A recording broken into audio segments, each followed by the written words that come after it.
కాకినాడ జిల్లా కలెక్టర్ గా ఎంఎన్ హరేంద్ర ప్రసాద్ బాధ్యతలు స్వీకరించారు. విశాఖ జిల్లా కలెక్టర్ గా పనిచేస్తూ తాజాగా కలెక్టర్ గా నియమితులైన ఆయన బుధవారం కలెక్టరేట్లోని తన ఛాంబర్లో పదవీ బాధ్యతలు చేపట్టారు.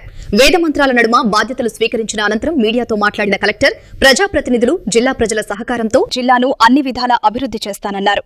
ప్రభుత్వ సంక్షేమ పథకాలను సమర్థవంతంగా అమలు చేసి ప్రజలకు అందేలా చర్యలు తీసుకుంటామని తెలిపారు. అధికారుల సమన్వయంతో జిల్లాను ప్రగతి పథంలో నడిపిస్తామని పేర్కొన్నారు.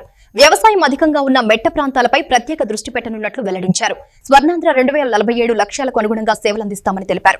ఈ సందర్భంగా డీఆర్ఓ తిప్పేనాయక్ స్వాగతం పలికగా జాయింట్ కలెక్టర్ అపూర్వ భరత్ సహా అధికారులు కలిశారు. కలెక్టర్ గా నేను ఛార్జ్ తీసుకోవడం జరిగింది. మన ప్రభుత్వం ఏదైతే సంక్షేమ అభివృద్ధి కార్యక్రమాలు చేపడుతున్నాయో ఆ కార్యక్రమాలు, ఆ పథకాలన్నీ కూడా సమర్థవంతంగా ప్రజలకు అందజేయడానికి నా వంతు కృషి చేస్తాను. ప్రజలకు అందుబాటులో ఉంది. ప్రజాప్రతినిధుల యొక్క సహకారంతో ఈ పథకాలన్నీ ప్రజలకు ఎటువంటి ఇబ్బంది లేకుండా చేరే విధంగా చర్యలు తీసుకుంటాను. ఒక మంచి అవకాశం నాకు కల్పించారు. దానికి గౌరవ ముఖ్యమంత్రి ధన్యవాదాలు తెలియజేస్తాను.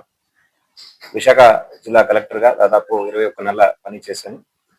అక్కడ ఉన్న అనుభవంతో పాటు ఇక్కడ గ్రామీణ ప్రాంతాల్లో చేయాల్సిన డెవలప్మెంట్ గురించి కూడా ఆలోచించుకొని దానికి తగినట్టు జిల్లా యంత్రాంగంతో కలిసి పనిచేస్తామని మీ అందరికీ మీడియా మిత్రుల ద్వారా తెలియజేస్తున్నాను. అదేవిధంగా గౌరవ ఉప ముఖ్యమంత్రి వారు ఒక ఆదేశాల మేరకు ఎక్కడైతే పేదరికం ఉందో పేదరిక నిర్మూలన లక్ష్యంగా పెట్టుకొని ప్రభుత్వం అనుకుంటున్న స్వర్ణాంధ్ర సాధించే విధంగా దానికి కావాల్సిన పూర్తి సహకారం అందిస్తూ ప్రజలకు అందుబాటులో ఉండి వాళ్ళు సమస్యలను పరిష్కరించే విధంగా చర్యలు తీసుకుంటామని మీ అందరికీ తెలియజేస్తున్నాను. ఈరోజు ఇక్కడ రావడం చాలా సంతోషం. అదేవిధంగా మన సత్యనారాయణ స్వామి వారు దర్శనం కూడా చేసుకొని స్వామి యొక్క ఆశీస్సులతో రాబోయే రోజుల్లో మంచి పని చేద్దామని అనుకుంటున్నాను. దానికి ప్రజల యొక్క సహకారం కూడా కోరుతున్నాను. Thank you.